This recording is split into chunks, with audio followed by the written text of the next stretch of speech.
Okay. There are several different algorithms for finding a minimum spanning tree of a weighted graph. One of them is known as Prim's algorithm, which we'll look at here.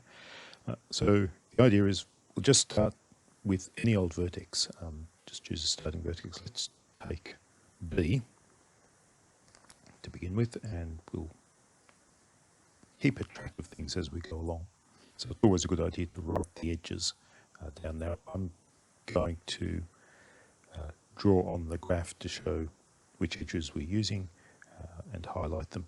Now, the idea is we're going to keep on adding an edge at a time, an edge of the least weight, and while maintaining the tree structure. Remember, we're trying to find a minimum spanning tree. So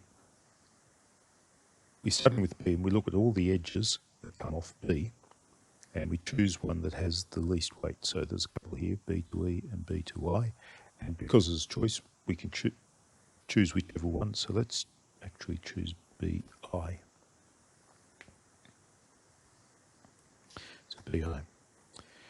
And now we look at all the edges that come off B and all the edges that come off I and choose one that's least weight. So 4 and 5 are pretty big, 1 and 1 are small, 5 and 6 are big, 3. So of those, BE and GI are the smallest edges coming off B and I, so we're including I as well. So let's choose IG. Yeah, now do the same thing. All the edges coming off B, I, and G. So 1, 1, 4, 5, 6, 3, 5, 4. We've got a couple of 1s. So let's choose BE.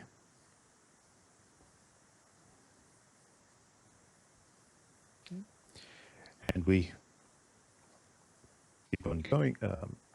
5, 4, 3, 6, 5, 5, 4. There's a 1 there, but if we put in this, you notice that it'll form a cycle. So this would destroy the tree structure. Notice that also at each step we make keeping things connected, okay, because trees are connected. So out of all those edges that we could add, BJ actually is the smallest one.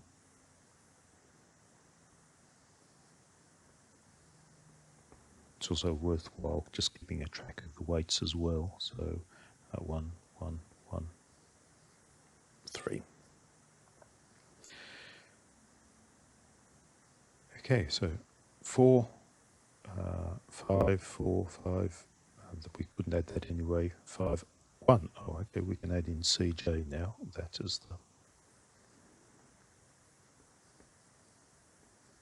weight 1. Okay, what's next?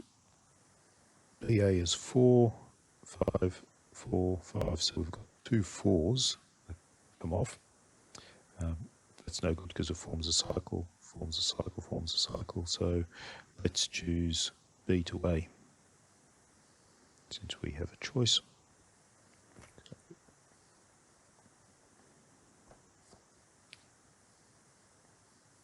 Okay, now 5, 4, 5, 3, 2. Out of all of those, the smallest one is the A to H.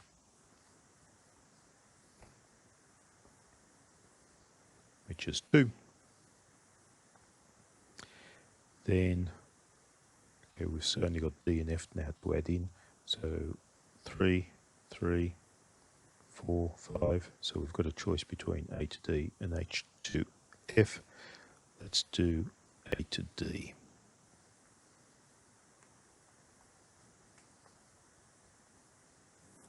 Which is 3.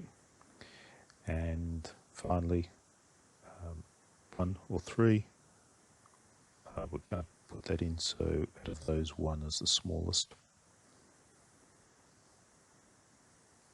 from D to F. And if we add those up, we get a total weight of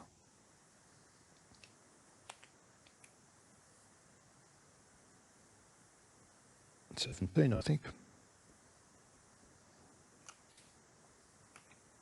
add it up, yes, and you do get 17. So as we went through, any old starting vertex, if we have a choice, doesn't matter, choose one of them, but add an edge of least weight at each stage, and you're keeping a connected structure at each stage, and it's a tree structure. Notice also, we know that because there are 1, 2, 3, 4, 5, 6, 7, 8, 9, 10 vertices, that we're going to end up with 10 minus 1 equals 9 edges. And how many edges do we have? 1, 2, 3, 4, 5, 6, 7, 8, 9 edges. And you can see the highlighted ones form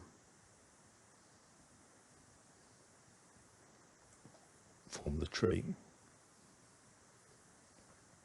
Yep, so that's Prim's algorithm.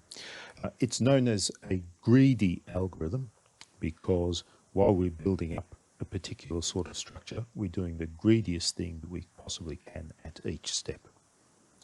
So when we went from B to Y, we had various choices. 4 is too big, 5, 3. And the greediest thing would be either BE or BI.